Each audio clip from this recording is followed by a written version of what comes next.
Confrontation has never been a strong suit of mine. In fact, for the vast majority of my life, I've gone out of my way to try and avoid it. Best of all! What? Where?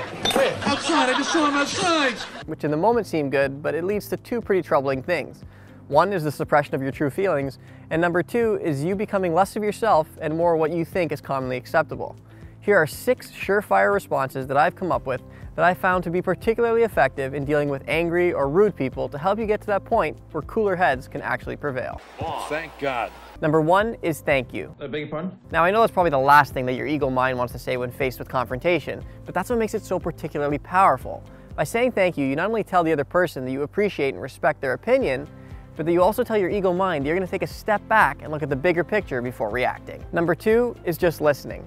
One of the biggest challenges associated with confrontation is that it's often 2 emotional heads doing way too much talking and not enough listening.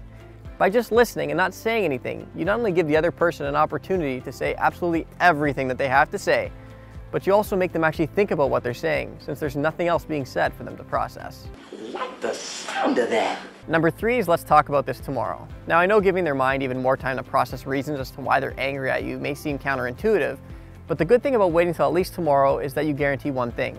You're both going to get at least a little bit of sleep, and to sleep requires you get to a fully relaxed state. That relaxation, even if you wake up just as emotionally charged in the morning, will usually make things a little bit easier in dealing with the confrontation on both parties than it would be if you did it right away. Number 4 is you're right. I know it sounds crazy, but think about it. Is there not always at least a speck of truth in what they're saying to you, or something for you to at least reflect upon?